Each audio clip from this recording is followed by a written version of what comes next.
two-story building could fall into its own footprint 5 hours after the other two. And then dealing with the two that did go down, how could they possibly fall at the rate of gravity? Right, and turn to dust, pulverized as it went down. Yeah, total pulverized dust. If you start looking at physics and energy, it doesn't add up. Yet all the people that support this tell us that, oh, hundreds of scientists have told us how it happened. Now, here we're going to show you a videotape of the collapse itself. Describe that. Now we go to videotape, the collapse of this building.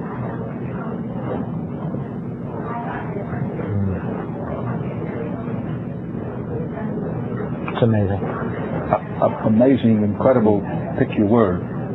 For the third time today, it's reminiscent of those pictures we've all seen too much on television before, when a building was deliberately destroyed by well-placed dynamite to knock it down. When and where? Right, and those are scientists hired by the government, so we know those answers aren't going to be anything we want to hear. And when and where did they all say this? I've read no reports. In fact, to my knowledge, the 9/11 report didn't even address building number 7, the third building that fell. Right. How many similarities between the 9/11 omissions report, as I like to call it, and the Warren Commission?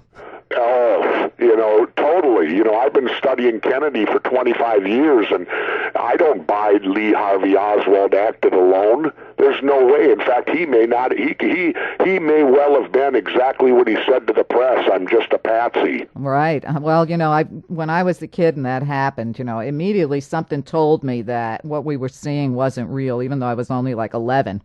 And wow, you were more observant than me. It didn't hit me until about 10 years later when I happened to have gotten out of the Navy and I heard Mark Lane speak. Uh-huh. That's what started piquing my interest then, if you mean what they told us wasn't true. Right. Well, I don't know. Just looking at Johnson, I mean, it was just my feelings, maybe maybe it was my women's wiles, but I was like, we're being lied to. Yeah. And on September 11th, as an ex-New Yorker, when I saw that on TV, my stomach fell through my body. And I said, how is this even possible? I was in New York when they built those buildings, and that was the pride of all the steel workers and the other families that I knew. And I knew that those buildings were made specifically to withstand multiple impacts of airplanes. Yeah. And I just looked at that, and the first thing I said to myself was, please, God, let me be wrong. Exactly, and like I said, I feel stupid today that I could have spoken out when I was governor, when I had a lot more power, but now I feel obligated to ask the questions, and it's just amazing how when you ask them, you're immediately attacked. And people question question whether you're insane or not. Right. And I sit back and go, but my government has lied to me so many times.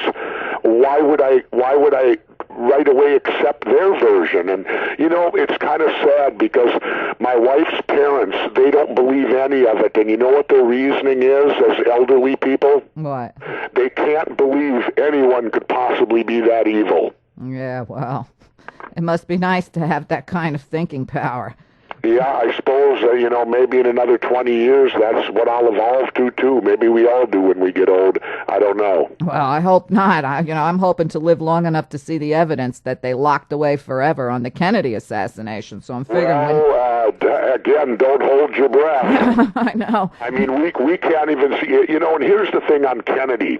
If Oswald's who they say he was, this disgruntled little Marine who became a Marxist-Leninist, and he ran off and defected to Russia, married a Russian girl, came back to the U.S., got mad over our policy in Cuba, and decided to kill the president to be famous. That's what they've told us. Right. If that were true, why would anything have to be locked up because of national security? I agree. They use national security as a blanket. It's almost like to insult Americans' intelligence. And if we're supposed to have an open government, why do we have to beg through freedom of information to get anything out of this? Yeah, and how could he affect our national security? I was a member of the underwater demolition SEAL team. I had to have a top secret security clearance, right. Top secret, and I didn't know that much. I knew bits and pieces about a few things, but hardly enough to really affect our national security. You can't today.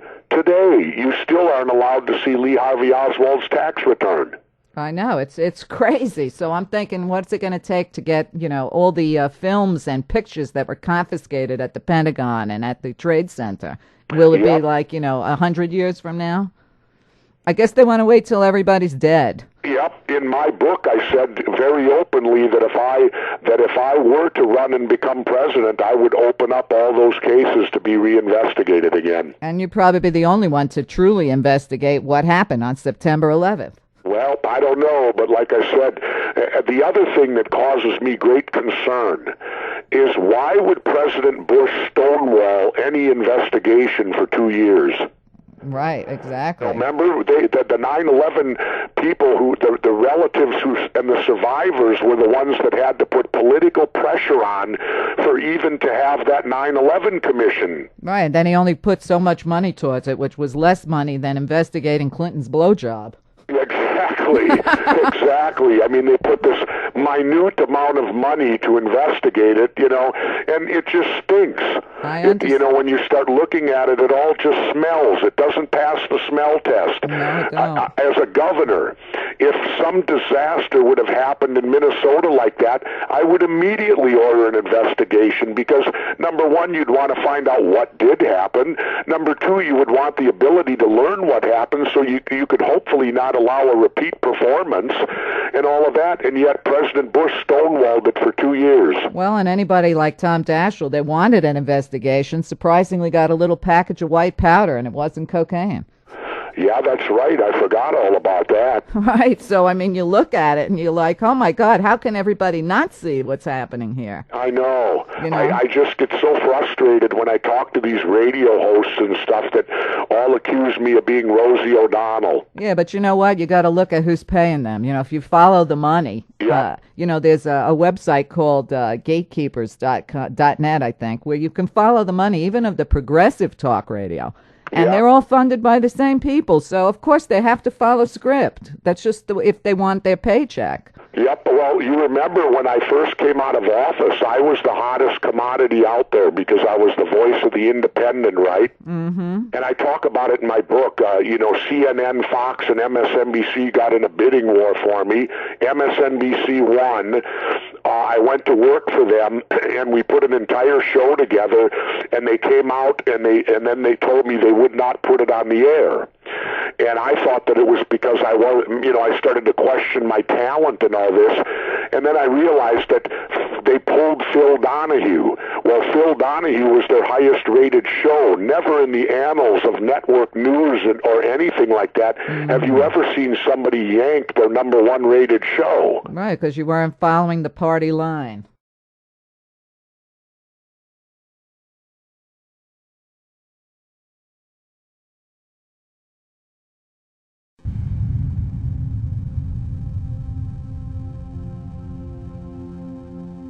When I made the phone call on September 13th, it was because I saw the pictures of him standing on top of the pile saying that we were going to smoke the evildoers out that did this to us. After I joined the Army, it became clear to me that we weren't going to go to Afghanistan. The threat comes from Iraq. Saddam is now training Al-Qaeda. Each day that goes by, he becomes more dangerous, more diabolical. Mr. Bunny, Mr. Byrne, Mr. Campbell. Wait! Don't rush this through. I can no longer control my body temperature. And this is morphine to kill pain. I have to take more and more of it. We cannot wait for the final proof. The joint resolution is passed. He would watch the news and get so upset about all the lies that they were telling. They will be dancing in the streets, waving American flags. He realized it was important for him to speak out. Momentarily, we're going to speak with a 25-year-old disabled Iraqi war vet.